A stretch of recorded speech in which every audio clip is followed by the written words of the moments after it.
Sono Kiki e vi do il benvenuto sul canale. Nel video di oggi vedremo come dipingere uno scrigno pieno di monete in modo non realistico, ma più appariscente e stilizzato rispetto a come verrebbe con i colori metallizzati.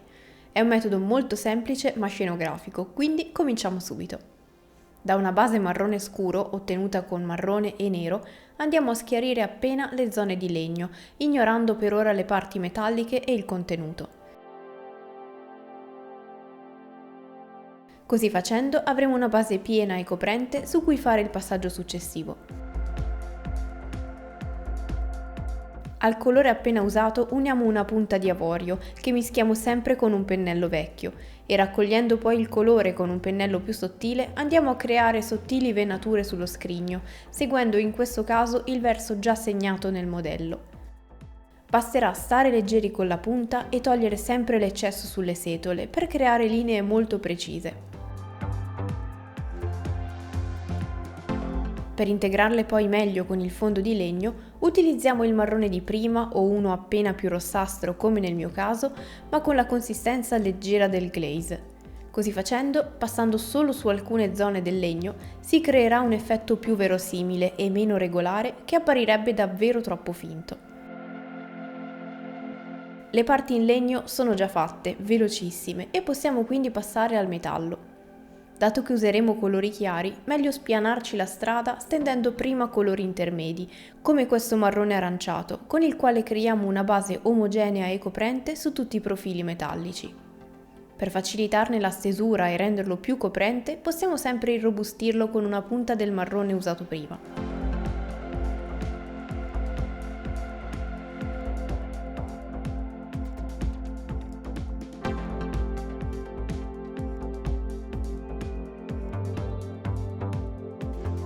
Passiamo quindi allo step successivo, quindi con un giallo pallido come questo, o semplicemente ottenuto da giallo più bianco, mettiamo in evidenza alcune zone dei profili metallici.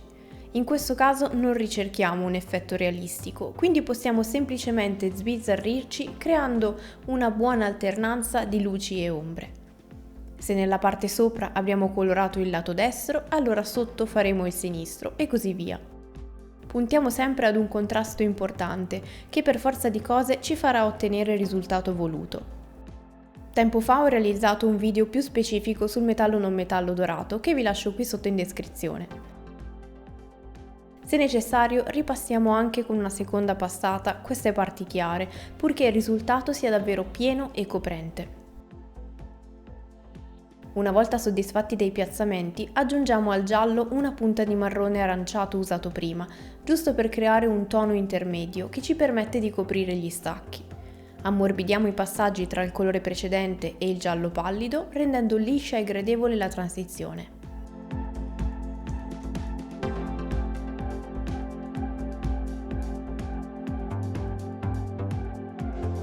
Per mantenere le tonalità del metallo un po' più calde, usiamo l'avorio al posto del bianco o semplicemente sporchiamo leggermente il bianco se non disponiamo dell'avorio.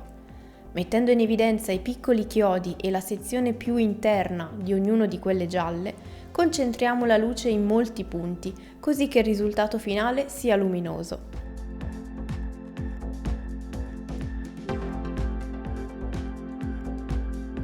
Come prima, creiamo un mezzotono appena più scuro che usiamo per coprire gli stacchi, senza però allargarci troppo e perdere il colore precedente, ma lo usiamo anche per mettere in evidenza i chiodi nei punti più in ombra del forziere.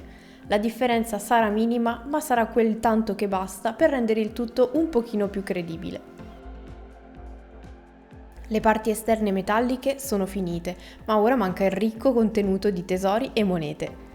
Useremo gli stessi colori usati prima, partendo dal marrone caldo iniziale, con il quale creeremo una base uniforme su tutte le monete nel forziere e a terra, ma anche per gli altri tesori all'interno. Questo sarà anche il colore delle monete più in ombra e rimarrà questo. Con il marrone aranciato coloriamo le parti più voluminose del calice e gruppi di monete, quasi tutte ad eccezione di quelle davvero nascoste.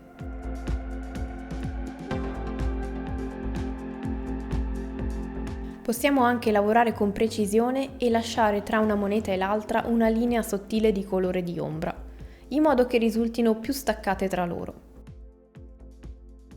Passiamo ad uno step ancora successivo, con il giallo pallido. L'idea è proprio quella di colorare ogni moneta in modo diverso da quelle circostanti, salvo in alcuni casi, così da creare visivamente una grande varietà e dare l'idea delle diverse inclinazioni che ricevono luce in modo diverso.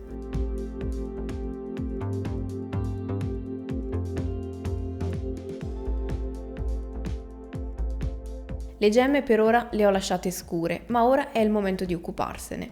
Dato che il bellissimo verde chimera dà il suo meglio con una base chiara, ecco che prima di colorarle le dipingiamo con l'avorio pieno e coprente. Questo permetterà al verde, usato inizialmente come una velatura, di coprire senza però apparire scuro, ma anzi sembrare traslucido.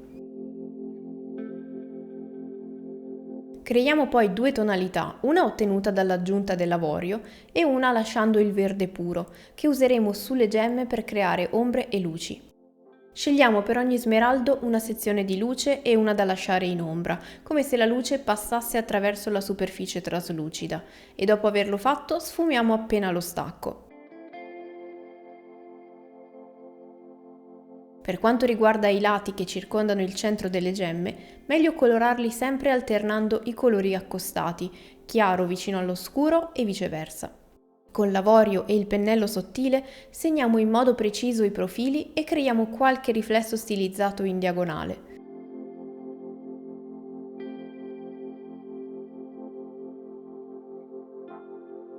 Per evitare che siano troppo visibili e troppo cartuneschi, li ripassiamo appena con una leggera velatura.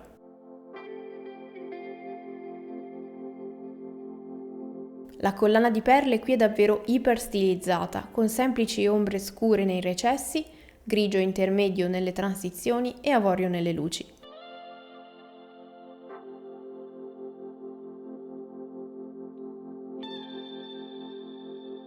E dopo aver brevemente completato anche il pugnale e fatto un leggero ma preciso dry brush sulle rocce circostanti, ecco il risultato finale. Spero come sempre che il video vi sia stato utile. Se è stato così, vi invito a lasciare un like e un commento qui sotto per farmelo capire. Io vi ringrazio di aver visto il video fino alla fine, vi do appuntamento al prossimo e fino ad allora siate creativi!